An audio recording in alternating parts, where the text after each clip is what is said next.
주님 감사합니다. 많이 쌀쌀해진 날씨 속에서도 또한 불러주시고 같이 찬양하며 또한 말씀을 배울 수 있도록 도와주시는 애 감사드립니다. 이 가운데 하나님께서 함께해 주셔서 또한 우리의 말씀이 하나님께서 주신 말씀이 바로 우리의 말씀이 될 수 있도록 인도하여 주시옵시고 우리가 기독교인으로서 또한 하나님의 자녀들로서 살아가는 데 있어서 부족함이 없는 저희들의 삶이 될 수 있도록 인도하여 주시길 바라오며 이 모든 말씀 우리 주 예수 그리스도의 이름으로 기도드렸습니다. 아멘.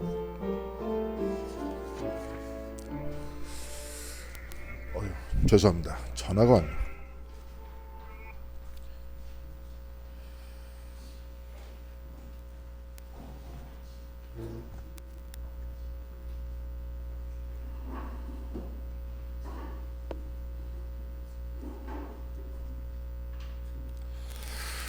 오늘은 요한복음 3장입니다. 날씨가 추워져가지고 저도 잘 적응이 안 됩니다. 그러니까 막 졸리고 그러네요. 몸에 저항이 떨어져서 그런가? 그렇습니다. 몸에 막 저항이 떨어지니까 졸립니다. 그러니까 이럴 때일수록 건강 관리를 좀 잘하시면 좋을 것 같아요. 뭐 이러다가 이제 감기 들리기도 하고 그러는데 오늘 오후부터는 조금 날씨가 그래도 좀 괜찮아진다 그랬죠, 그렇죠? 그러면 괜찮아질 바로 날씨를 기대하면서 오늘 말씀을 좀 읽어볼 수 있도록 그렇게 하겠습니다. 우리가 이렇게 요한복음을 읽든 사실은 성경 전체를 읽든 마찬가지입니다. 그러니까 특별히 요한복음 안에서는 그렇게 주로 이렇게 많이 돼 있는데 뭐냐면 좀 이따가도 이렇게 나올 거예요. 마이스터 에카르트 같은 사람은 이야기를 할 때 뭐라고 얘기했냐면 요한복음을 뿌리에 두고 신학을 많이 했던 사람인데 가장 낮은 곳은 가장 높은 곳이래요. 가장 낮은 곳은 가장 높은 곳이다. 그게 이제 시각적으로 이렇게 봐서 그런 게 아니라 어떻게 봐야 되냐면 우리가 세상을 이해하고 세상을 바라볼 땐 뭡니까? 우리가 가지고 있는 것으로 세상을 봐요. 저번 주 이제 주일날 잠깐 세속화에 대해서 여러분들께 말씀을 나눴는데 뭐냐면 세속화라는 형태를 우리가 이제 예전에는 막 오해를 많이 했어요. 우리나라에서는 좀 덜하지만 서양 같은 경우에는 기독교가 못된 짓을 좀 많이 했습니다. 왜냐하면 권력을 잡고 있으면 권력을 휘두르잖아요. 교회가. 그래서 옛날에는 특별히 중세 시대 때는 브루노 같은 이제 과학자이면서 동시에 신부였는데 마음에 안 들면 어떻게 했습니까? 화형입니다. 아주 깜짝 못해요.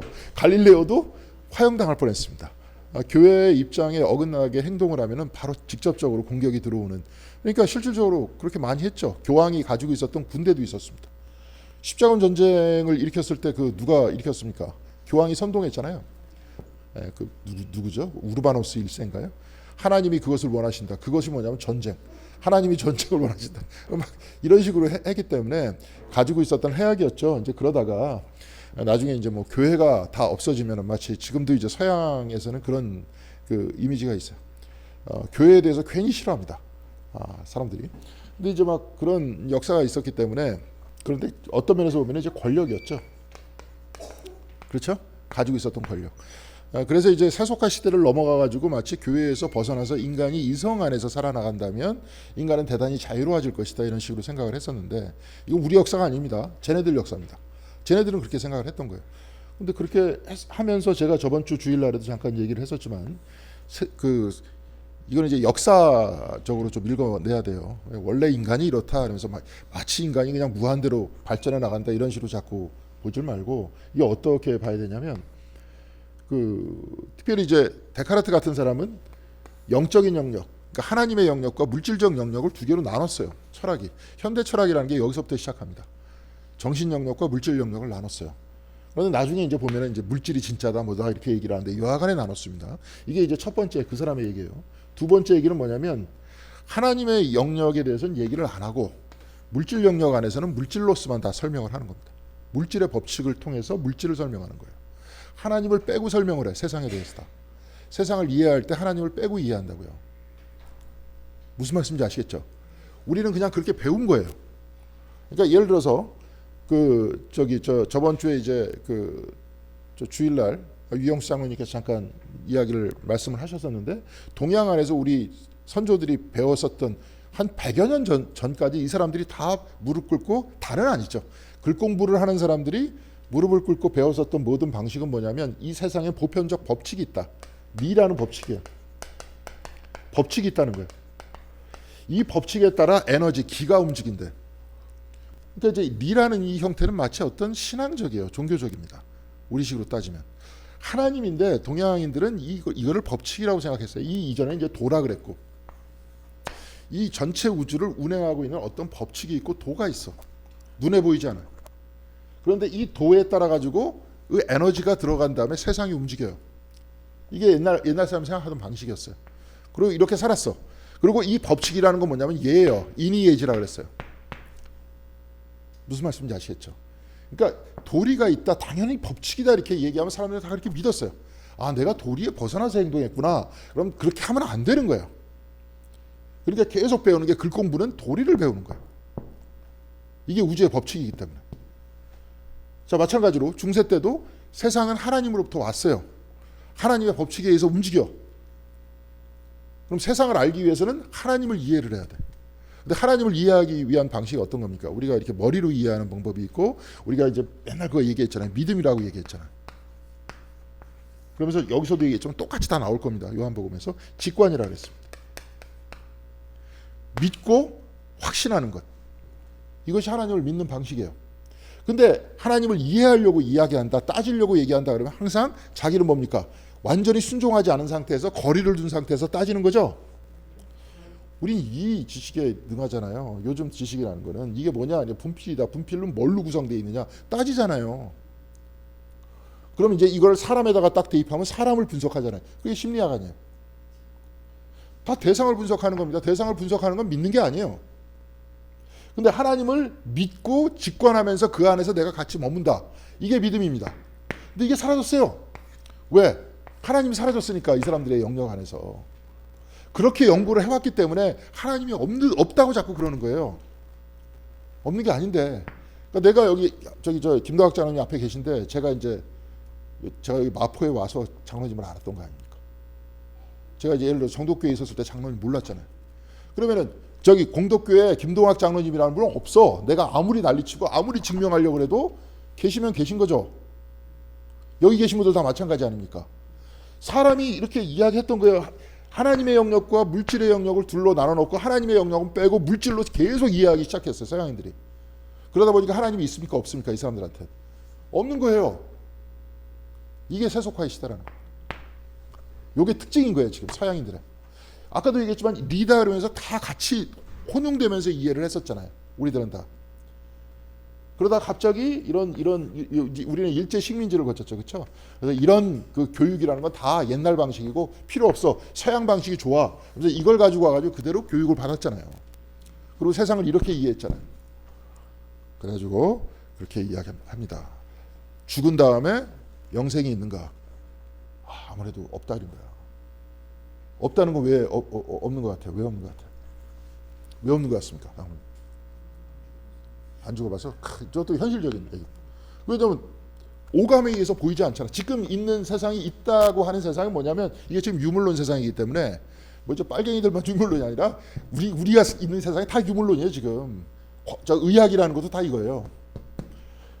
5가지 방식, 눈으로 보이거나 냄새를 맡거나 느끼거나 들리거나 또 뭐가 있죠 또? 이 미각 맛보거나 이게 없는 거예요. 그럼 영생이 있느냐? 없어. 맛볼 수도 없고 볼 수도 없고 들을 수도 없는데 그거 어떻게 있다 그래? 한마디로 그거예요. 그렇죠.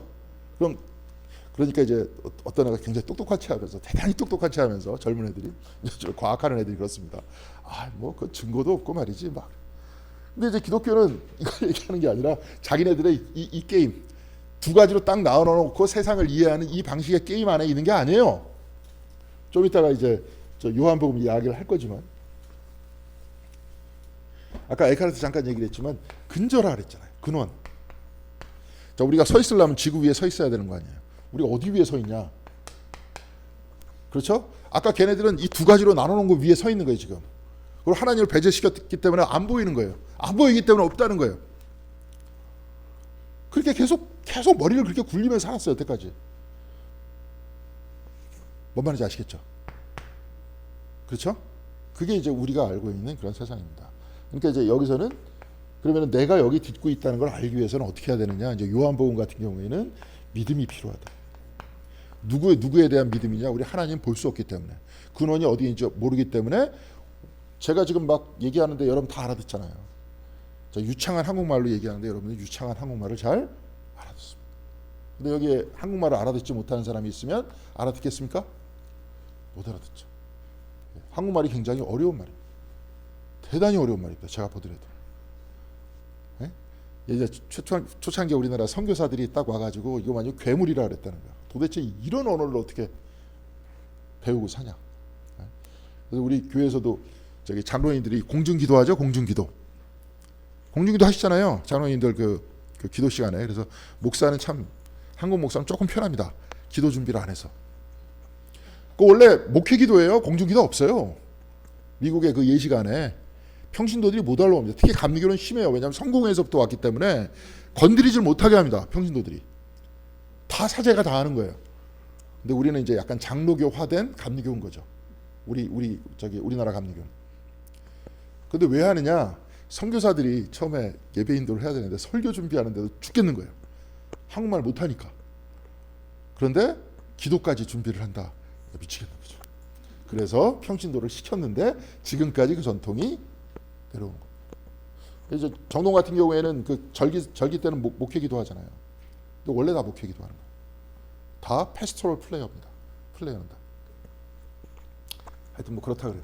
근데 지금 이 얘기하려는 게 아니라 중요한 것은 예수님께서는 무엇입니까? 여기서 뭐예요? 요한복음에서 태초에 뭐가 있다 그랬어요? 말씀이 있다 그랬어요. 하나님 몰라. 우리가 알 수 없어. 우리의 영역을 넘어섰어요. 그럼 구약 안에서도 맞아요. 구약 안에서는 하나님께서 막 말씀을 하시는데, 제가 한번 여기서도 얘기했습니다. 랍비들이 인정하고 들어가는 것, 전제하고 딱 들어가는 것은, 하나님의 말씀이 쭉 나오는 것은 하나님이 말씀하신 게 아니에요. 그럼 누가 얘기한 겁니까? 사자가 얘기했다 그러잖아요. 저번에 우리가 랍비가 가르쳐준 그 사람들부터 아브라함, 여호수아, 헷셀도 유대교 안에서 성서 안에서 나오는 모든 말씀은 하나님의 말씀이 아니라 하나님 사자의 말씀이래. 하나님은 거룩하시고 우리를 넘어서 있기 때문에 우리가 몰라. 아는 거는 사자를 통해서 하나님을 아는 거예요. 그럼 누구를 통해서 아느냐? 이제 우리는 말씀을 통해서 안다 이거지. 요한복음. 자, 그러면 이렇게 도식을 그려보겠습니다. 나가 여기 있어요. 그럼 하나님께로 가야 돼요. 그럼 누구를 통해서 갑니까? 말씀을 통해서. 그렇죠? 말씀을 통해서 하나님께로 가는데, 하나님 주님께서 가르쳐 주실 게 뭡니까? 너희들이 어디 위에 있다는 거예요? 여기 위에 있다는 거야. 근데 이것을 믿지 않는 자는 이미 심판을 받았대. 왜? 영원하신 하나님 위에 서 있지 않다는 거를, 서 있다는 걸 자기가 모르기 때문에 자기가 엉뚱한 거 위에 지금 자꾸 살라 그래요. 제가 이제 장례식을 하도 많이 다녀봤기 때문에, 그 장례식은 이제 정독교회 같은 경우에는 하관식을 주로 갔습니다. 하관식을 가면 어디로 가면 어떻게 해야 되는 거예요? 화로로 들어가는 걸 보자. 거의 대부분 요즘에는 화장이잖아요. 그렇죠? 그러니까 다임 목사는 딱 장례식까지만 합니다. 나가가지고 화로에 들어가는 걸 그 1년에 한 20번에 30번 정도 본 것 같아요. 거기서 내가 14년인가 있었는데, 그러니까 한 200번 이상은 장례식을 한 것 같아요.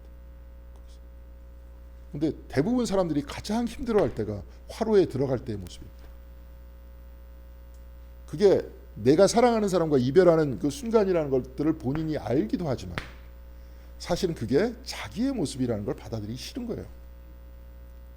결국 인생은 어떻게 끝납니까? 화로로 끝납니다. 없어요. 뭐 여기서 막 해갖고 지금 막 난리를 치죠. 온갖 잘난 체들 다 하죠. 다 필요 없습니다. 결론은 딱 정해져 있어요. 그러니까 뭐 하려고 하는 겁니까? 생각을 안 하려고 하는 거죠. 그래서 여기서 몇 번 얘기했잖아요. 장례식장을 자꾸 없애려고 그런다, 주변에.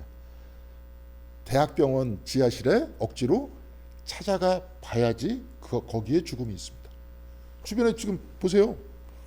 옛날에는 막 등도 걸어놓고 막 이랬었는데, 이제는 그런 것도 없습니다. 죽음이라는 것은 주변에 없어요. 없게 만들어. 그래서 더 착각하게 만들어. 자, 그런데 이제 여기서는 그러니까 심판받는 거예요. 그럼 하나님이 없는 삶은 그래서 심판이라는 거예요. 그럼 여기서는 뭡니까 이게? 하나님 위에 서 있고, 다양하게 표현했습니다. 하나님 안에 있고, 내가 하나님이 내 안에 있고, 예. 내가 하나님 안에 있고 하나님이 내 안에 있고, 어떨 때는 근거 위에 서 있고, 하나님과 더불어 같이 살고, 하나님이 내 안에 살고, 이 모든 것들이 뭡니까? 나에 의해서 사는 게 아니라 누구에 의해서 산다는 거예요. 하나님에 의해서 산다는 거예요. 이게 기독교 전부예요. 지금 사시는 것도. 자, 그러면서 나중에 이제 죽었다, 죽음으로써 끝난다 그러면 우리가 굉장히 근시안적으로 보는 겁니다. 사실은 이 우주의식이라는 것들도 넓게 봐야 돼요. 생각을 해보세요. 몇 번 얘기했지만 지금도 태양계가 태양에서부터 지구까지 오는 빛의 속도로 태양에서부터 지구까지 도달하는 그 속도가 몇 분인 줄 아세요? 금방 태양이 쫙 비치면 빛이 쫙 올 것 같죠? 8분이 걸립니다. 지구까지. 그러니까 1초에 지구를 7바퀴 반을 도는 그 속도로 8분 동안 와야 태양에서부터 지구까지 빛이 오는 거예요. 그러니까 우리가 지금 맞고 있는 이 빛은 8분 전 빛이야. 그것도 굉장히 먼 거리인데 수만 광년이 떨어져 있다 그러잖아요. 뭐 8만 광년 떨어져 있는 은하수를 이야기하고 200만 광년이 떨어져 있다고 막 이러잖아요. 자, 그러니까 우주가 이렇게 넓어. 그런데 지구가 그 중에서 보이지 않는 점이야. 근데 거기에 여러분이 지금 존재해요. 존재하고 여기서 의식을 가지고 그 몸 안에서 몸 밖을 쳐다보고 있어. 에? 가능한 얘기입니까 이게? 어떻게 생각하십니까? 이게 그냥 우연히 이렇게 된 거예요? 그럴 것 같아요? 확장하면서 더 알게 되면 알게 될수록 아까도 얘기했지만 바깥에 바라봐가지고 자기가 느끼는 것만 진짜라고 얘기하는 그 세상 안에서 살고 있기 때문에 죽은 다음에 어쩌다. 왜냐? 자기가 살아있다는 건 사실이거든. 그러니까 거기에 대해서는 얘기 안 해. 근원에 대해서는. 얘기를 안 한다니까요. 안 하는 습관이 있어 지금 사람은. 그리고 뭐만 보느냐? 눈으로 바깥을 쳐다본 요 세상만 진짜라고 생각하는 거예요. 그리고 이렇게 세속화의 세상이 넓어지다 보니까 지금 모든 사람들이 다 그렇게 이해를 하고 있는 겁니다. 그러다 보니까 이 사람들은 어떻게 됐느냐? 요한복음에 의하면 이미 심판을 받았다 안 받았다? 이미 받았다. 쓸데없는 인생 괜히 사는 거예요. 그러니까 이렇게 쭉 보다 보니까 나중에 염세주의자의 얘기들이 이해가 가죠. 어차피 죽을 거 끝날 거 못하라 이렇게 살아. 인생 자체가 고역이고 힘든 건데. 그렇죠. 인생은 고통 아닙니까? 어렸을 때는 온갖 희망이 다 있는 줄 알았는데 가면 갈수록 보다 보니까 옛날에 무슨 불트만이라는 사람이 뭐 성경 안에 비신화 어쩌고 됐는데 저는 삶의 비신화와 같아요. 삶 자체가 비신화가 되는 것 같아요. 좀 세상을 좀 알고 나서부터는 그 다음부터는 왜냐하면 계속 못 볼 걸 계속 보니까. 그렇죠? 좋은 걸 계속 보는 게 아니라 못 볼 것만 계속 봅니다. 안 좋은 것만 계속 보고 인간은 점점 가면 갈수록 더 이기적으로 바뀌고 사람들은 모두 다 나이가 들면서 그러면서 좀 더 여기서 뭐 그리스도의 모습을 우리가 본다, 뭘 본다 하는 것보다도 안 좋은 모습만 계속 보이니까. 그렇죠? 네. 이번에 그런다 그러는데 무슨 감독 선거 이렇게 하는데 지금 저기 큰 교회 담임 목사들이 열심히 하는 운동을 하는 이유가 감독회장을 그 옛날 방식으로 교회와 감독회장을 겸직하는 거. 그러니까 감독회장은 그 4년 동안이에요 임기 4년 한 다음에 그 다음에 교회를 사임을 해야 됩니다. 사임하기 싫은 거야. 그러니까 옛날에는 예를 들어서 그러면은 4년 정도 남은 사람, 한 4, 5년 남은 사람이 감독회장이 되는 거예요. 그렇게 하면 되잖아. 그렇죠? 근데 젊은 인간들이 그러긴 싫어. 자기 빨리 하고 싶어. 그런데 교회를 놓기가 싫어. 그래서 법을 바꿔. 네. 뭐 그렇게 하라 그러더라고요. 지금 그것 때문에 계속 장정 개정하는 거예요. 그것 때문에 계속 싸우는 거예요. 근데 나중엔 거기서 설득하는 설득 논리는 할 사람이 없어. 할 사람이 왜 없어요? 꼭 큰 교회 목사만 해야 되나? 걔네들만 해야 되는 거 아니잖아요. 지네들만 해야 된다는 거야. 그거는 웃기는 짜증난지 하여튼. 그러니까 그런 모습들만 계속 보이니까 자 그런 거예요. 그러니까 이제 자꾸 나중에 이렇게 보다 보면 결국은 그 인생도 어떻게 돼요? 4년이면 끝나는 거 아니에요. 뭐 4년이 영원이니까 시간은 다 지나는데 벌써 올해도 저도 오늘 아침에 수산물 시장을 노량진을 잠깐 갔다 왔는데 벌써 방어철입니다. 작년에 막 방어 기름 올랐다 그래갖고 판 게 엊그저께 같은데 벌써 방어에 기름이 올랐다. 그래서 이제 방어를 먹는 시즌이 됐습니다. 별로 생선이 맛이 없는데 물르고 막 그런데 이제 기름기가 많으니까 막 보통 이제 8시 9시까지 파장이 아니니까 근데 오늘도 이렇게 쭉 가보니까 거의 대부분 파장이더라고요. 근데 가봤는데 청어가 12마리인가 25,000원 횟감이. 그래가지고 청어회를 한번 괜히 또 쓸데없는 얘기를 해가지고 그렇게 됐습니다. 자, 그렇게 생각하다 보니까 하나님이 안 보이는 거다 이런 얘기입니다. 그래서 하나님을 보이기 위해서는 어떻게 해야 되느냐? 요 눈으로 이렇게 보면 보여요, 안 보여요? 안 보이잖아요. 자기는 여기 있고 바깥에만 보면서 따지면서 여기서 하나님을 보여달라고 그랬잖아요. 우리가 어렸을 때도 그러지 않았습니까? 하나님 믿는다 그러면 보여달라고 이렇게. 그렇죠? 아까 얘기했지만 그 우주의식이라는 뭐 거창한 소리가 아니라 이 드넓은 우주에 내가 여기에서 의식을 가지고 있고 사람들이 막 과학자들이 발견하려고 그래 또 이런 방식으로 세상을 보는 사람들이 뭐 지구와 비슷한 환경에 생물체가 있을지도 모른다 이러면서 중요한 게 아니라 내가 이 안에서 밖을 쳐다보고 있는 이걸 철학적으로 뭐라 하느냐 존재라 합니다. 좀 더 어려운 말로 하나님 근원 되신다 존재의 근거라 그래요. 하이데거 같은 철학자는 존재라 합니다. 나를 존재하게끔 만드는 존재. 그 근원을 이야기를 하는 겁니다. 신앙이라는 거는. 그래서 근원 안에서 믿음을 가지고 직관적으로 아는 거예요. 그래서 중세 때 여기서도 한번 쭉 이야기를 했습니다. 3가지 알매 방식을 이야기를 했어요. 토마스 아퀴나스라는 사람이 얘기했던 뭐라 그랬습니까?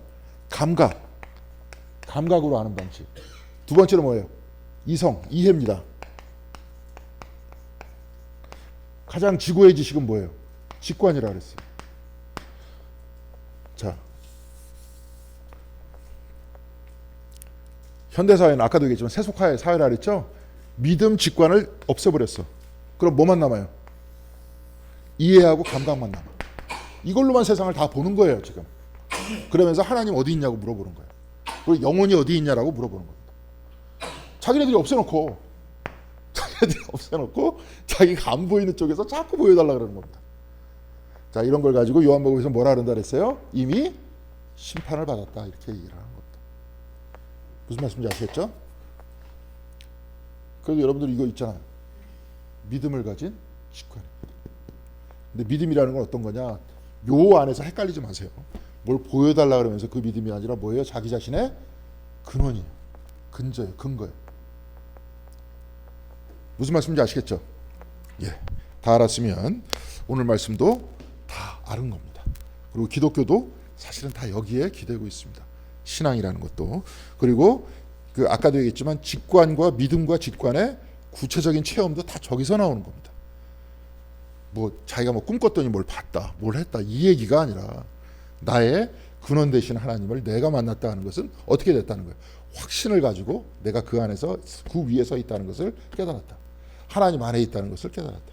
아까도 얘기했지만 커다란 저는 이제 거기에서 영향을 좀 많이 받았습니다. 창조 형성을 하다 보니까 그 드넓은 우주에 대해서 쫙 이야기를 하다가 이 안에서 내가 생명을 가지고 안에서부터 바깥을 쳐다보고 있다. 이 이야기를 자꾸 모든 사람들은 다 그렇기 때문에 그게 당연하다는 식으로 받아들이는 바로 거기서부터 시작이 잘못되기 때문에 하나님을 못 만나는 겁니다. 그런 이야기를 한번 볼 수 있도록 하겠습니다. 자, 오늘 요한복음 3장에서 제일 유명한 말씀이 어디입니까? 여러분이 다 외우시는 말씀. 요한복음 3장 16절은 다 알죠.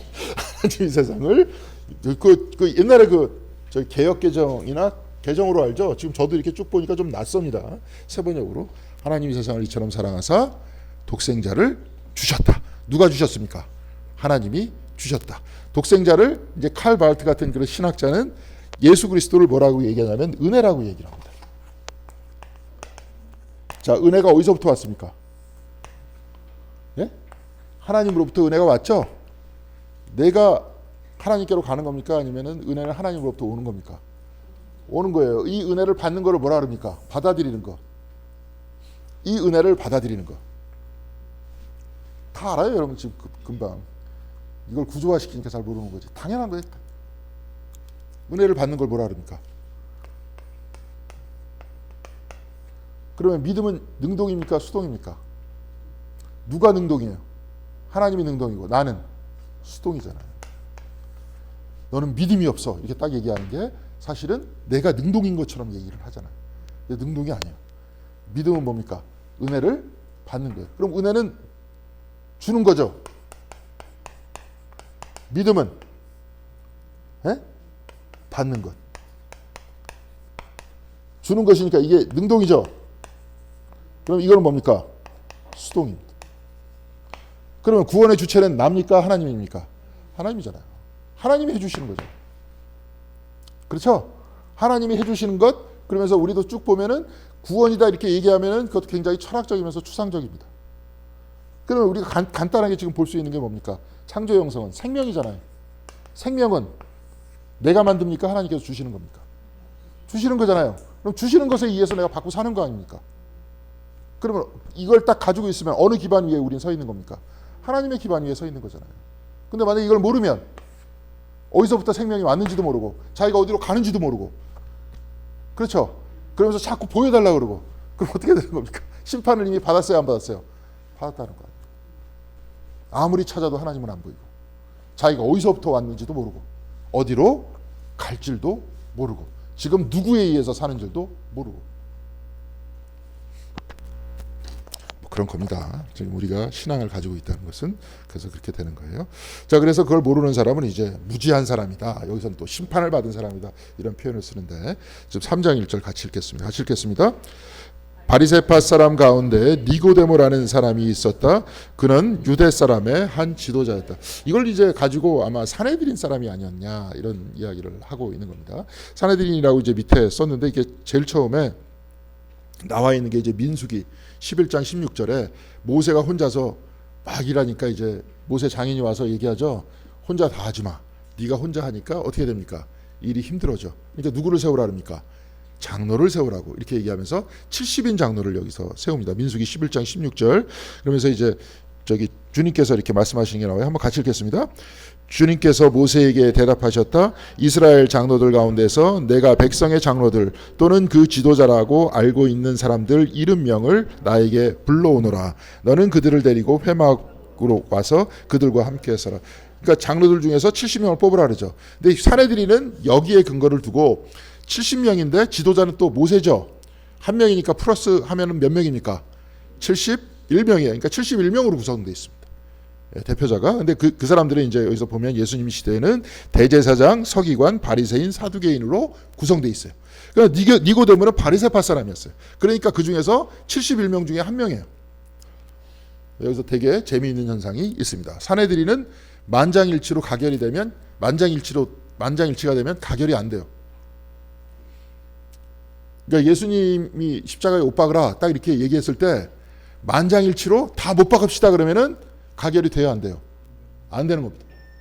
근데 반대했어요. 누가 분명히.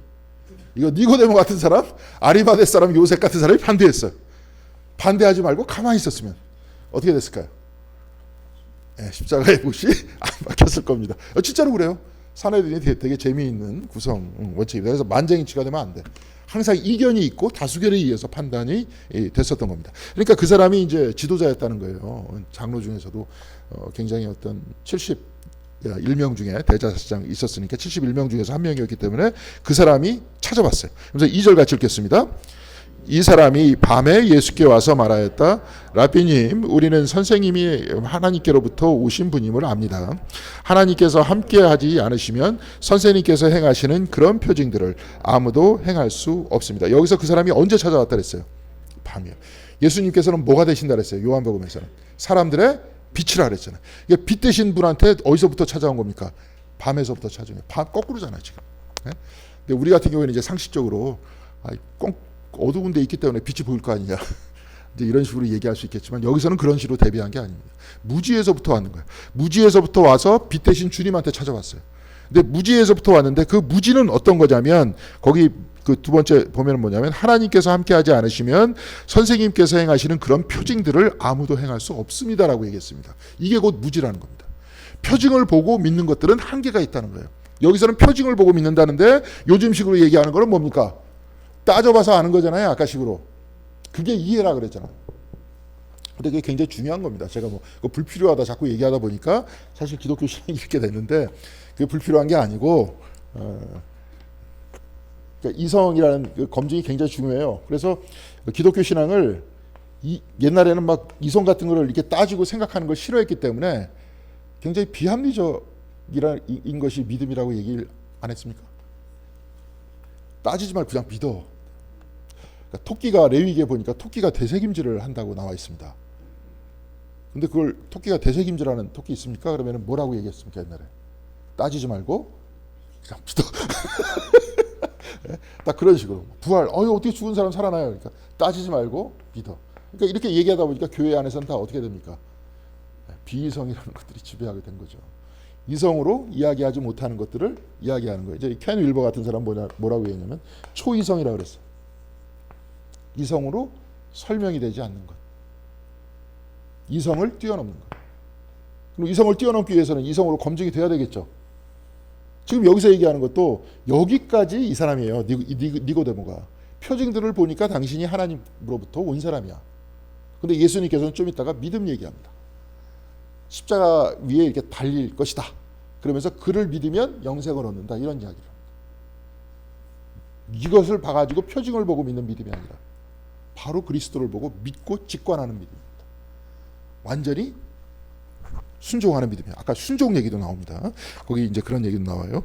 그렇게 이렇게 쭉 이야기를 했습니다. 여기서 이제 표징적 믿음을 이야기를 하고 있는 거예요. 그러니까 예수님께서 그 믿음이 아니다. 이렇게 얘기하면서 하시는 말씀이에요. 3절 보겠습니다. 예수께서 그에게 말씀하셨다. 내가 진정으로 너에게 말한다. 누구든지 다신하지 않으면 하나님 나라를 볼 수 없다. 지금 이 믿음은 어떤 믿음입니까? 여기서는 표징을 보고 믿는 믿음인데 지금 주님께서 말씀하시는 믿음은 뭐예요? 다시 태어나서 보는 믿음이에요. 본다 그랬어요. 본다 그러니까 직접적이죠? 자, 듣는다 하면 어떻게 됩니까? 내가 직접 보는 게 아니라 제3자한테 듣는 거죠. 그죠? 이게 들으면서 이제 계속 왜곡이 많이 나타나잖아요. 우리나라에서. 어떤 사람이 멀쩡한데 계속 나쁜 놈이라고 계속 얘기를 하면은 어떻게 보입니까? 그 사람이. 나쁜 놈으로 보여요. 아까도 똑같았잖아요. 하나님을 배제한 상태로 세상을 이해하다 보니까 하나님이 보입니까? 안 보입니까? 안 보이는 거예요. 다 자기가 아는 만큼만 보인다니까요. 세상은. 여기서도 그래요. 그래서 듣는다라고 얘기를 안 했고 뭐라 그랬습니까? 본다 그랬어요. 본다라는 것들은 나중에 이제 요한복음 안에서도 이게 나와요. 깨닫는다 이런 얘기입니다.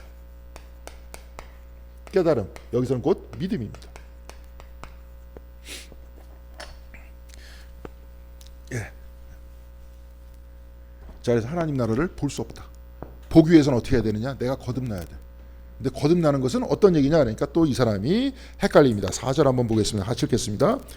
니고데모가 예수께 말하였다. 사람이 늙었는데 그가 어떻게 태어날 수 있겠습니까? 어머니 뱃속에 다시 들어갔다가 태어날 수야 없지 않습니까? 다시 태어난다 그랬는데 거듭난다 그랬는데 이 사람 말이 맞잖아요. 그죠? 왜 이렇게 얘기하는 건 뭡니까? 아까도 얘기했지만 표징을 보고 믿는 사람들의 생각이에요. 그러니까 예수님께서 뭐라고 말씀하셨어요? 이제 이 이야기를 같이 읽겠습니다. 예수께서 대답하셨다. 내가 진정으로 너에게 말한다. 누구든지 물과 성령으로 나지 않으면 하나님 나라에 들어갈 수 없다. 뭐 이걸 가지고 이제 뭐 나중에 이게 굉장히 신학이 정리된 다음에 나왔던 나중 말씀이다. 이런 이야기를 하고 뭐 그런 얘기를 해요. 근데 이제 여기서 얘기하는 것도 물이 뭡니까? 물이 뭘 것 같아요? 세례잖아요. 그죠? 이제 세례 예식을 하는데 우리는 이제 세례를 받아야 된다는 거예요. 근데 그 다음에는 또 전제가 있어요. 세례만 받는 게 아니라 뭘로 또 거듭나야 되는 겁니까? 성령이라고 그랬잖아요. 근데 이게 우리 때하고 지금 좀 다른 게 이때 초창기 그 기독교 역사 안에서는 세례를 받기 위해서 약 멘토에 의해서 한 7년 동안 교육을 받았대요. 우리 세례 받기 위해서 우리 교회에서는 얼마 받습니까? 저는 이제 그러려고 그래요. 그래서 이제 교육을 따로 하는 거 좀 그러니까 주제를 주고 글을 써와라. 올해도 이제 한 2분 세례를 줘야 될 것 같은데 글을 써와라. 신앙 고백서를 받는 게 나을 것 같아요. 그냥 말로 해가지고 내가 뭐 한 2주 정도 교육시킨 다음에 세례 받으세요. 이런 이야기보다도 글을 써와라. 근데 여기서는 꽤 오랫동안 받았죠. 그래서 진짜 주님을 영접했고 그리고 그 공동체 내에서 저 사람은 세례를 받아야 된다. 이제 공동체 안으로 들어와도 된다라고 사람들이 다 얘기를 할 때 세례를 받았다는 거예요. 그러니까 이제 이게 얘기가 되는 거예요. 물과 성령이라는 얘기. 근데 우리는 세례는 받았는데 우리도 쭉 보니까 이제 제가 군대 있을 때 보니까 진중 세례식이라고 군대에서 세례를 주는데 그 숫자 가지고 자꾸 따지는 것 같아요. 군인들이 이게 불안하잖아요. 대부분 훈련소 안에서 세례를 많이 받는데 자대 배치 받기 전에 불안하거든. 어떤 고참이 그냥 괴롭히는 애가 있어하고 자기 괴롭히면 어떨까. 그래서 막 이렇게 불안해하는데 그러니까 교회를 자주 다녀요. 하나님께 의지하기 위해서. 사람 다 약하기 때문에 거기서 이제 세례들을 다 받습니다. 그런데 이제 애들이 어떻게 하냐면 세례를 받으면 저 훈련소에서 뭘 주냐면 초코파이를 줍니다. 초코파이.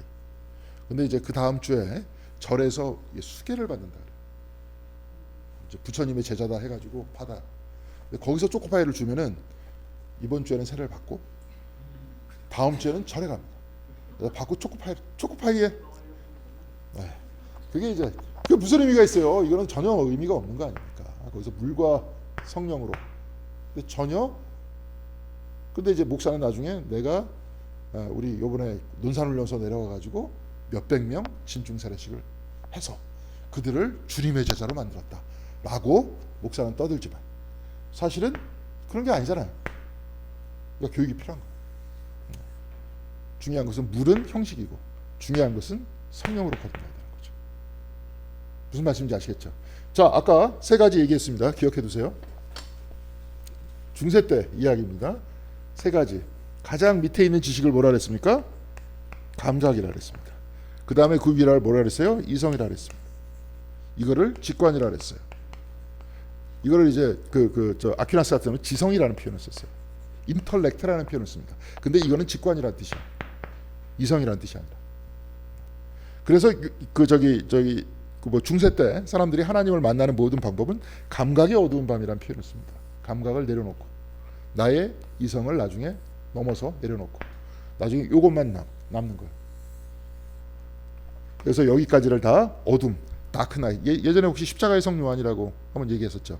다크나이트 오브 더 소울이라고 얘기하는 게 나중에 직관까지도 내려놔. 그러면서 뭐만 내가 파악하게 되냐면 뭐만 파악하게 됩니까? 하나님의 절대적인 은혜만 남는 거예요. 내가 완전히 벌거벗은 상태로 하나님의 은혜를 받는 것을 믿음이라고 얘기해요. 나중에 직관까지도 내려놓습니다. 이건 신비가들의 영역이에요. 이거는 뭐예요?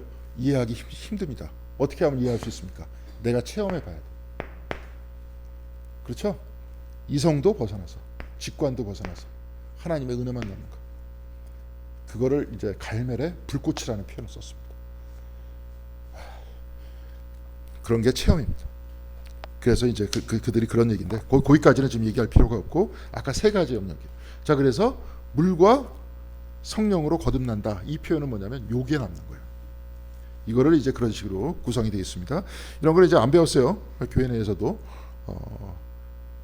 우리 바깥에서도 안 배웠습니다. 왜냐? 저런 지식은 이미 버렸고 요즘에 이제 영성신학하면서 저런 이야기가 되는 겁니다. 자, 그래서 여기서도 거듭난다는 것들은 바로 그런 겁니다. 거듭나서 하나님께서 내 생명의 근원이심을 알게 되는 것, 깨닫게 되는 것. 그것을 뭐라 그랬습니까? 본다 그랬습니다. 보는 것이라 그랬어요. 아까 그렇게 이야기를 했습니다. 그래서 내가 진정으로 너에게 말한다. 누구든지 물과 성령으로 나지 아니하면 하나님 나라에 또 뭐라 그랬습니까? 들어갈 수 없다. 자, 이거 굉장히 중요한 말입니다. 처음에 주님께서 하나님 나라를 뭐 할 수 없다 그랬어요. 예? 어디 있냐면 3절에 한번 같이 읽어보겠습니다. 예수께서 그에게 말씀하셨다. 내가 진정으로 너에게 말한다. 누구든지 다시 나지 않으면 하나님 나라를 볼 수 없다. 그리고 5절 한번 같이 읽겠습니다. 예수께서 대답하셨다. 내가 진정으로 너에게 말한다. 누구든지 물과 성령으로 나지 아니하면 하나님 나라에 들어갈 수 없다. 자, 처음에는 본다 그랬죠? 두 번째는 뭐라 그랬습니까? 들어간다.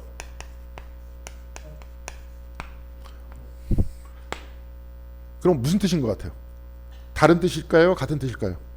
보는 것과 들어가는 것. 말로는 다른 말이잖아요. 보는 것이 뭐 들어가는 겁니까? 근데 여기서는 주님께서는 지금 어떻게 쓰고 있어요? 같이 쓰고 있는 겁니다. 하나님 위에 서서 하나님에 의해서 내가 살아가는 것을 본다, 깨닫는다. 그는 곧 몸은 이 세상에 살고 있지만 그는 어떤 사람이에요? 하나님 나라에 들어가서 사는 사람이에요. 이 세상에 사는 사람이 아니야. 그 사람은. 이 세상에 사는 사람은 뭡니까? 아까도 얘기했지만 태어나서 죽어. 여기는 나도 몰라. 여기도 나도 몰라. 그리고 내가 지금 살아가는 것도 몰라. 그래서 온갖 것들을 어떻게 살아가느냐, 이제 좀 이따가 4장에 나올 겁니다. 우물가의 여인이 뭡니까? 우물물을 통해서 자기가 영생을 얻는다고 생각했고 남편을 계속 바꾸니까 거기서 영생을 얻는다고 생각했습니다. 거기서 만약에 우물가의 여인이 아니라 우물가의 남자였다면 어떻게 됐을까요? 여자가 아니라 남자 같은 경우에는 경쟁을 해서 재산의 욕심이 많잖아요. 내가 아니면 왕이 되면, 아니면 우리나라에서 최고의 부자가 되면 내가 더 이상 찾는 것을 멈출 것이다 라고 이야기를 하죠. 근데 여기서 그 여인은 계속 우물물에 찾아와서 계속 우물물을 폈죠. 남편은 어떻게 됐습니까? 몇 명이었어요? 5명, 6명이었죠. 계속 바꿔도 이 사람은 영생을 얻었습니까? 못 얻었습니까? 못 얻었어요. 뭔가를 찾았어 계속. 그러니까 자기가 모르니까 찾아. 그러니까 예수님을 만난 다음에 영생을 찾았다 그러잖아요.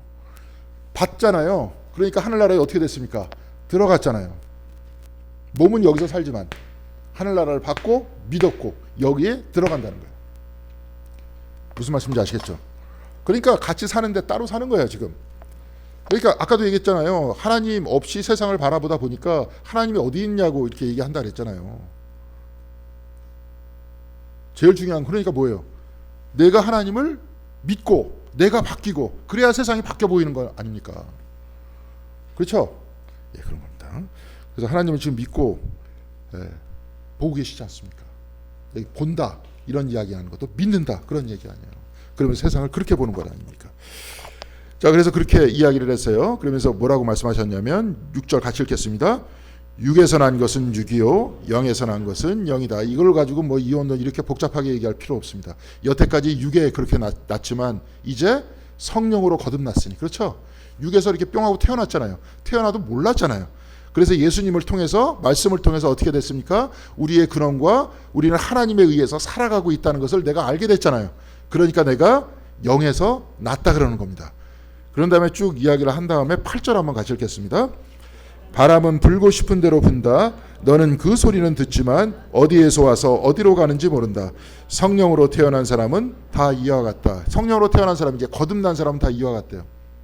바람과 같이 자유롭대요. 그렇죠? 이게 어떤 얘기입니까? 진정한 주체가 된다는 거예요. 하늘나라에 들어간 사람들은 자기가 어디에서부터 왔고 어디로 가고 지금 어디에 있는지를 안다는 거예요. 모르니까 자꾸 여기 이쪽으로 이렇게 막 뭐 팡새에서 뭐 흔들리는 갈대라는 식으로 이쪽으로 갔다 저쪽으로 갔다 그러는 겁니다. 아니면은 시편 제1편과 같이 바람에 나는 겨와 같이 이쪽으로 불었다 저쪽으로 불었다 하는 겁니다. 우리가 지금 그렇게 하잖아요. 세상이. 그렇지만 그 시편 제1편은 어떻게 됐죠? 여호와를 경외하는 자는, 그렇죠? 그 시냇가에 나무가 심겨진 것과 같이 흔들리지 않는다 그러잖아요. 여기도 마찬가지예요. 안 흔들린다는 거예요. 바람이 이렇게 불고 자유롭다 이 얘기는 뭐냐? 의연한 주체로 살 수 있다는 겁니다. 드디어. 그렇죠? 죽음이 두렵지 않으니까 삶도 두렵지 않은 겁니다. 바로 그런 얘기를 쭉 하고 있고요. 제가 오른쪽에 이제 맹자의 이제 호연직이라고 이렇게 써놨습니다. 호연직이. 이게 뭡니까? 세상을 가득 채운 큰 기운이다. 이거는 뭐냐면 이 사람이 이런 얘기를 하는 건 뭐냐면 도덕적으로 살고 정당하게 살면은, 그렇죠? 항상 사람들 앞에서 자기가 박이로 타는 거예요. 이게 이제 동양에서 얘기했었던 그 얘기입니다. 죄를 저지르는 사람은 조금 있다가도 여기서도 비슷하게 나옵니다. 잘못된 짓을 딱 저지르는 사람들은 자꾸 딴 사람들의 눈을 피하려고 그러죠. 대낮에 도둑을 합니까? 도둑질 합니까? 아니면 밤에 합니까?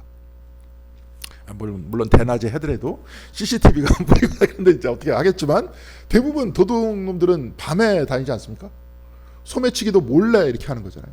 대놓고 나한테 이렇게 돈 주머니에 이렇게 하면은 누가 뺏깁니까? 안 뺏기지. 몰래 하잖아요. 몰래. 그러면서 호연직이라는 게 자기가 정당하면은 세상을 가득 찬 기운과 같다. 이제 여기서는 이렇게 얘기했지만 우리 기독교 신앙에서는 어떻게 됩니까? 하나님을 믿고, 그렇죠? 하나님의 기반 위에 있고 내가 하나님에 의해서 살아가고 있고 그리스도의 말씀에 의해서 내가 하나님께로 간다 하는 것을 아는 사람은 어떻게 되는 겁니까? 바람과 같이 자유로울 수 있다는 거예요. 세상에 매이지 않을 수 있다는 겁니다. 자, 그런 이야기를 하고 있습니다. 자, 그 다음에 요거를 이제 구체적으로 이제 예수 그리스도의 십자가와 연결시키고 있습니다. 요한복음은 말씀이 십자가를 지셨고 우리와 같이 있었다는 것을 보여주고 있는 거예요. 근데 사실은 요한복음의 중심은 여러분들 요한복음 이렇게 쭉 보면 예수님께서 십자가에서 뭐 고통을 당하셨다 여기 아주 적나라하게 쫙 기록하지 않습니다. 한번 요한복음 보세요. 나중에 볼 때 뭐 예수님께서 목마르다 막 가상 7원 같은 그런 얘기 안 나옵니다. 근데 요한복음에서 중심은 어떤 얘기입니까? 사실은 거기서 얘기하려고 하는 신학적 근원은 물론 십자가도 중요한 거지만 십자가에서 드러내셨지만 말씀인 거예요.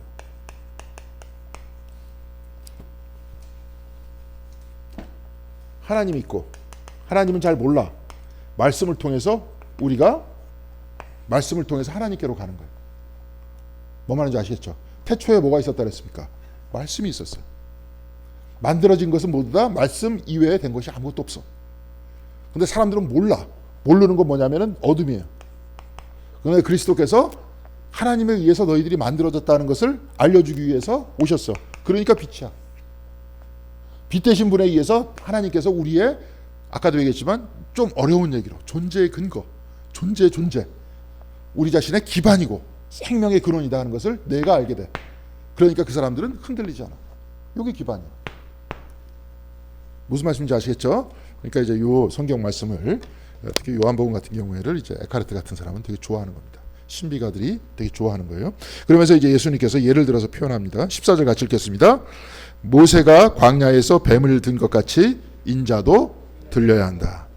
이거 노뱀 얘기 아시죠? 그죠? 민수기에 사람들이 계속 투덜거리다 보니까 하나님께서 불뱀을 보내셨는데 불뱀에 물려가지고 다 죽었다. 불뱀이 아니라 이제 보니까 독사예요.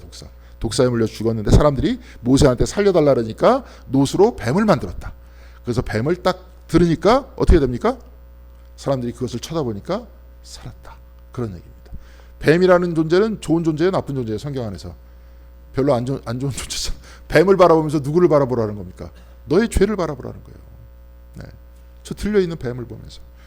자, 그리스도를 통해 가지고 우리는 어떻게 누구를 바라봐야 되는 거예요? 그러면 여기서 나 자신의 죄를 바라봐야 되는 거예요. 그렇죠? 저분이 아무 죄 없는 분이 나 때문에 죽었다. 대속적으로 보면 그렇다는 겁니다. 15절 같이 읽겠습니다.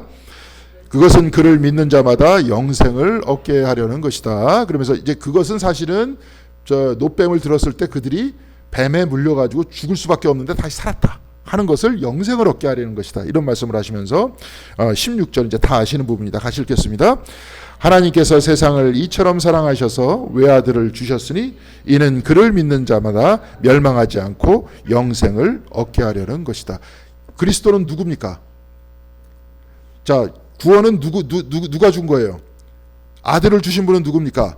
하나님을 주셨어. 아들은 누굽니까? 말씀이에요. 그렇죠? 말씀을 통해서 말씀을 듣고 믿으면서 내 근원을 믿는 겁니다. 그러면은 그에게 영생을 준다. 이 이야기는 뭐예요? 그는 이미 영생을 얻었다는 거예요. 자, 그러면서 17절 보겠습니다. 이미 다 알았어요. 이제 같이 읽겠습니다. 하나님께서 아들을 세상에 보내신 것은 세상을 심판하시려는 것이 아니라 아들을 통하여 세상을 구원하시려는 것이다. 세상이 어둠 속에 있으니 빛 되신 아들을 보내서 빛 되신 아들을 통해서 우리가 어떻게 되는 겁니까? 하나님께서 우리의 근원 되시고 말씀에 의해서 우리가 만들어졌고 우리가 말씀에 의해서 살아나간다는 것들을 우리에게 가르쳐주는 거죠. 그 말씀이 세상 안에 들어와서 희생을 하셨어요. 그러면서 우리에게 영생까지 줬어요. 말씀에 의해서 내가 지금 살아가는 것과 동시에 그를 통해서 우리에게 영생을 주신다는 겁니다. 그렇죠? 하나님으로부터 왔으니까. 자, 그런 이야기 합니다. 그러면서 18절 보겠습니다. 같이 읽겠습니다. 아들을 믿는 사람은 심판을 받지 않는다. 그러나 믿지 않는 사람은 이미 심판을 받았다. 그것은 하나님의 독생자의 이름을 믿지 않았기 때문이다. 독생자의 이름과 말씀을 믿지 않았죠? 본인의 근원이 누군지를 지금 믿지 않고 알지 못하고 있죠? 그렇죠? 아까도 얘기했지만 자꾸 보여달라 그런다 그랬잖아요. 그러니까 자기가 어디로 가는지 압니까 모릅니까? 몰라요. 그러면서 사람들 앞에서 특히 그런 인간들 같은 경우에 똑똑한 체 하면서 대단한 사람이다라고 얘기 들으면서 그게 최고인 줄 알죠? 네, 최고인 줄 압니다. 젊었을 때나 최고인 줄 알지. 나이 들어서 그 사람이 더 이상 떠들 수 있는 공간이 사라지면 어떻게 될 것 같아요? 제가 이제 저번에 은퇴하신 여기 교수님들하고 이렇게 쫙 같이 가가지고 이제 식사를 하는데 저를 되게 부러워하세요. 왜 부러워할 것 같아요? 당신은 커뮤니티가 있는데, 공동체가 있는데 자기네들이 이제 이미 없다는 거야. 말을 해도 들어줄 사람이 없대. 네?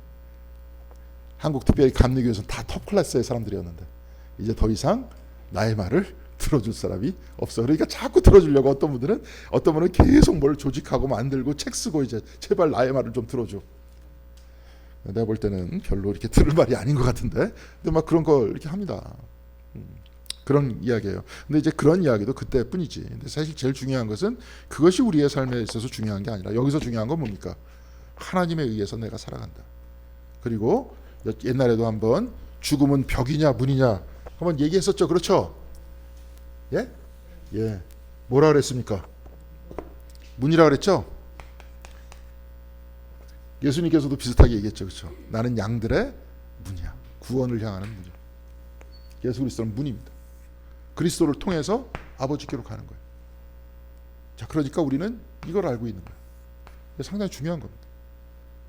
네. 그래서 그 믿음을 가지고 있는 그 삶을 굉장히 기쁘게 생각하고, 이것도 아무나 아까도 얘기했지만 그 구조 내에서는 절대로 믿어지지 않습니다. 여기서 근원이 되시고 하나님에 의해서 생명을 얻고 있다 하는 것을 붙들고 아들을 통해서 나에게 영생을 주신다는 것들을 받아들여야 되는 거예요. 자, 그래서 하나님의 독생자의 이름을 믿지 않았기 때문에 이미 심판을 받았다는 거예요. 여기서 몇 번 얘기했었죠. 그렇죠? 이름이나 예수 그리스도의 삶이나 다 똑같다 그랬죠. 그렇죠? 하나님께서 말씀하시니 그대로 됐다 그랬잖아요. 말씀과 그분의 존재는 나눠지지 않습니다. 이름도 나눠지지 않습니다. 그래서 하나님의 이름이다 하면 하나님을 이야기하는 거예요. 그리스도의 독생자의 이름이다 하면 그리스도를 얘기하는 겁니다. 그런 이야기예요. 그래서 믿지 않았기 때문에 이미 심판받았다. 그래서 20절 같이 읽겠습니다. 악한 일을 저지르는 사람은 누구나 빛을 미워하며 빛으로 나오지 않는다. 그것은 자기 행위가 드러날까 봐 두려워하기 때문이다. 아까 비슷하게 얘기했죠. 그렇죠? 호연지기 얘기하면서도 얘기했습니다. 그런데 여기서 중요한 건 뭐예요? 악한 일을 저지르는 사람. 그럼 믿음이라는 것은 뭐까지 포함하는 겁니까? 예? 요한복음에서 믿음은 뭐를 포함하는 거예요? 행위를 포함하는 겁니다. 믿음이라는 것은 믿음 안에 행위가 있어요. 무슨 말씀인지 아시겠죠?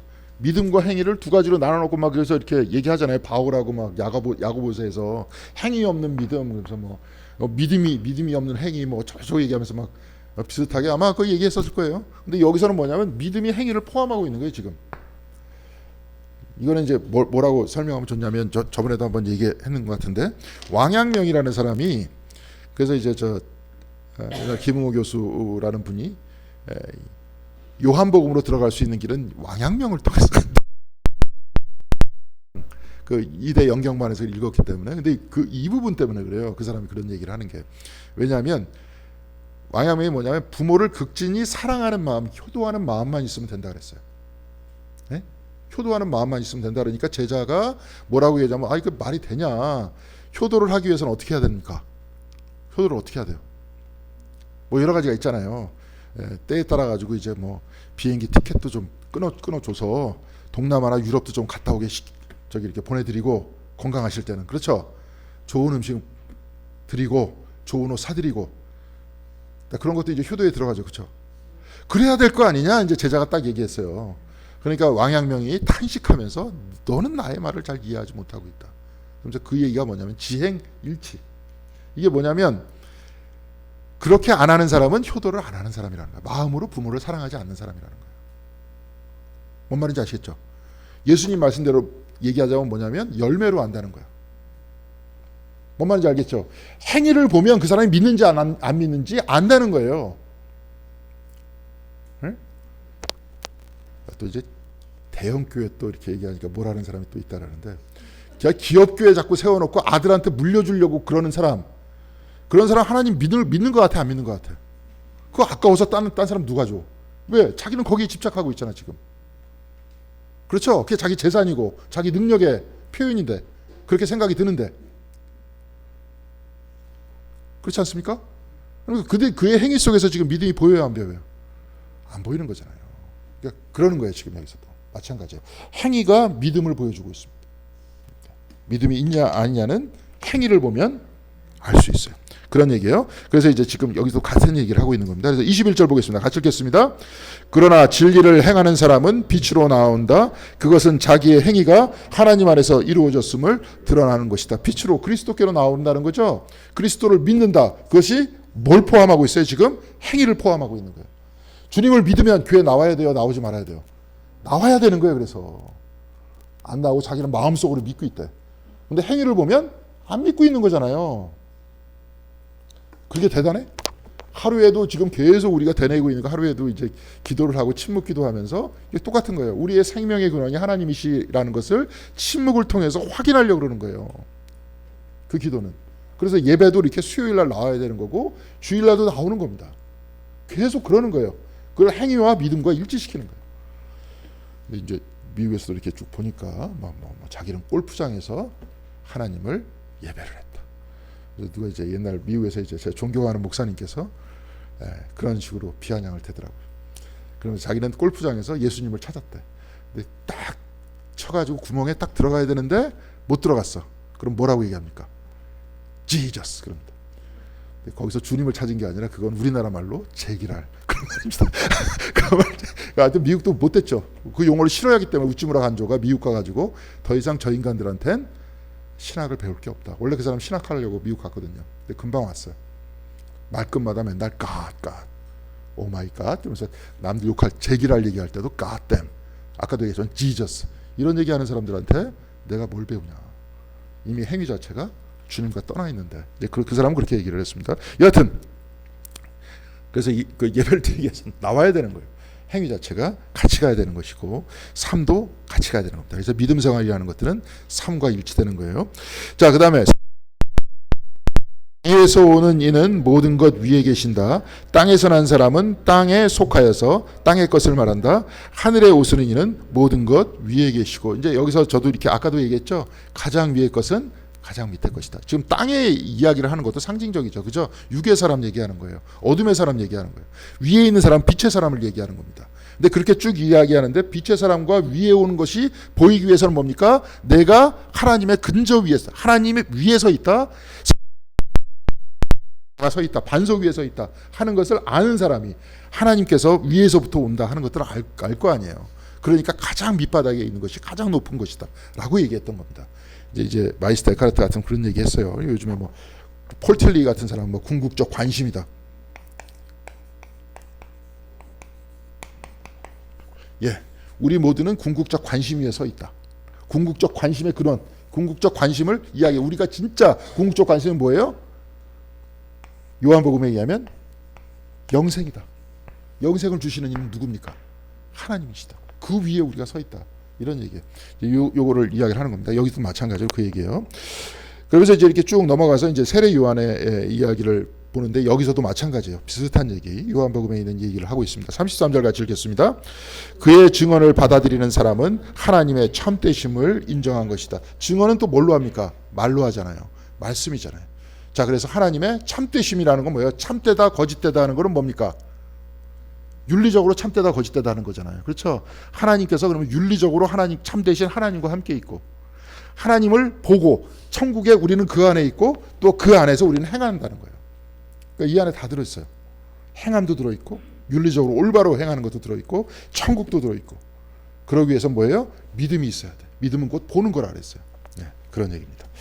자, 그리고 마지막으로 36절 같이 한번 읽겠습니다. 아들을 믿는 사람에게는 영생이 있다. 아들에게 순종하지 않는 사람은 생명을 얻지 못하고 도리어 하나님의 진노를 산다. 순종도 뭡니까? 행위하는 거죠. 그죠? 이제 말씀을 따라서 사는 거예요. 네, 그런 얘기를 하고 있습니다. 자, 이제 쭉 이해가 됐죠? 요 구조만 알면 됩니다. 이 안에서 뭐라 그랬습니까?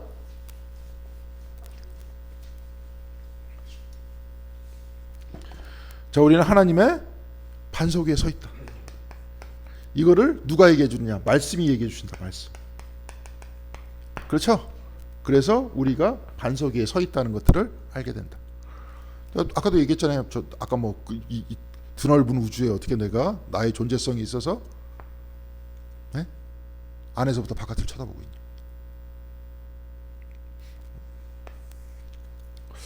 저는 나름대로 그런 형태의 영적 체험을 했습니다. 저도 이제 나름대로 이제 신학이라는 것은 의심의 학문이기도 하기 때문에 막 이러다가 아까 갑자기 그런 생각이 들면서 한 10층에서부터 바닥으로 떨어지는 느낌이 팍 들더라고요. 네, 들었습니다. 이 이야기는 뭐냐면 존재성 때문에 그래요. 그래서 존재가 있기 위해서는 근거가 있어야 됩니다. 그렇죠? 왜냐하면 내가 여기서 태어나고 싶어서 태어난 게 아니기 때문에 그래요. 내가 여기 존재하고 싶어서 존재하는 게 아니기 때문에 그래요. 근거 되시는 분이 있어야 존재할 수 있죠. 그렇죠? 그리고 아까도 얘기했지만 우주는 무지하게 넓습니다. 만만한 데도 아니고.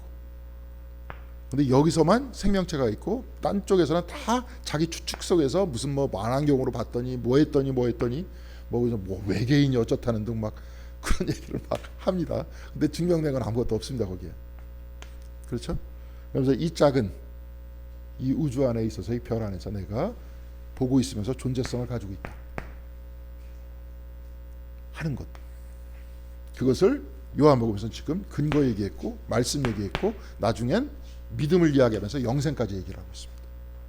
그래서 우리는 어떻게 해요? 신앙인들은 이걸 믿고 살아가는 거예요. 이거 안 믿고 그냥 보이는 것만 전부고 뭐 이렇다 이러니까. 그러면서 이 안에서 이제 우리 성경을 쭉 보면서 이렇게 윤리 같은 그런 얘기들도 있죠. 이제 기독교에 들어서 어떻게 살아야 될 거냐, 어떻게 해야 될 거냐 그런 거 배우잖아요. 그거 하려고 하는 겁니다. 옛날에 이제 우리가 저기 처음에 예수 믿고 막 이랬었을 때는 여기서도 몇 번 얘기했지만 예수 믿고 복 받고 구원받아라. 물론 이제 그 얘기 속에서 다 들어있지만 그렇게 얘기를 자꾸 세상적으로만 집착하다 보니까 뭐예요? 내가 세상에서 성공하고 뭐 삼박자 축복 얘기하고 그렇죠? 잘 살게 되고 직업적으로 성공하고 건강하게 되고 이제 이렇게 하다 보니까 세상에 자꾸 집착하게 만들었잖아요. 그러니까 그런 신학은 가만히 보니까 성경에서 지금 얘기하는 것과는 별 관련이 없잖아요. 그렇죠? 아까 여기서도 얘기하는 진짜 거듭난 사람들의 어떤 기쁨의 삶이라는 것들은 뭐예요? 바람이 부는 것과 같이 자유로워질 수 있다. 세상에서부터 자유로워질 수 있다. 하나님을 보는 것, 곧 믿는 것은 이미 하나님 나라 안에 사는 것이다. 그리고 그 안에서 순종하면서 그리스도의 말씀대로 사는 것이다. 그리고 하나님은 참되다. 이런 얘기 했잖아요. 근데 이런 얘기들을 하면서 기독교인으로서 어떻게 살아가야 될지 얘기를 하다 보니까 결국은 신앙이라는 것은 소유에 있습니까? 존재에 있습니까? 존재에 있잖아요. 어떤 사람으로 살 것이냐, 어떻게 내가 존재하느냐, 그리고 누구에 의해서 존재하느냐. 이게 신앙생활이지. 내가 신앙생활을 하다 보니까 내가 아파트를 갖게 됐고 내 아들도 다 성공해가지고 남들 앞에서 자랑할 수 있게 됐고 이건 아니었잖아요. 네, 그렇게 하지 말고 여러분 지금 잘 들어섰으니까 신앙생활 그렇게 하자. 그런 얘기를 말씀드리고 싶습니다. 다음 주는 아까도 얘기했지만 우물가의 여인과 만나면서 이제 1대1로 지금은 니고데모와의 만남 속에서 그리스도께서 영생을 가르쳐 주셨고 내일은 그 우물가의 여인을 통해서 영생과 또한 예배를 말씀을 해 주실 것입니다. 혹시 뭐 이렇게 질문 있으십니까? 없어요? 예. 그래서 요한복음을 오늘 다시 한번 3장을 읽어보시고 생명의 양식으로 삼으시는 귀중한 하루가 됐으면 좋겠습니다. 기도하겠습니다. 하나님 감사합니다. 오늘 귀한 날 허락하여 주셔서 말씀을 같이 나눌 수 있도록 도와주시는 애 감사드립니다. 우리가 우리 자신의 생명의 근원이 누구이시고 누구에 의해서 살아가고 있고 또한 누구에 의해서 태어났고 또한 우리가 어디로 가는지를 오늘 말씀을 통해서 주님께서 우리 모두에게 알려주셨사오니 그 빛되신 말씀을 통해서 우리의 삶을 밝게 할 수 있도록 주께서 함께하여 주시옵시고 우리가 늘 영원하신 하나님의 반석 위에 설 수 있는 저희들의 신앙생활 될 수 있도록 주께서 함께하여 주시옵소서. 그리하여서 이 혼동된 세상 속에 살아나갈 때 세상과 같이 발음에 나는 겨와 같이 살아나가는 그 삶이 아니라 시냇가에 나무가 심겨진 것처럼 하나님을 향해서 또한 하나님께 견고한 뿌리를 뜨고 흔들리지 않고 살아가는 저희들의 삶이 될 수 있도록 주님께서 함께하여 주시옵소서. 오늘 하루 온전히 주님께 맡깁니다. 주님께서 이끌어 주시고 또한 또 앞으로 있을 그 다음 시간 위에도 주께서 함께하여 주시길 바라고 이 모든 말씀 우리 주 예수 그리스도 이름으로 기도드렸습니다. 아멘.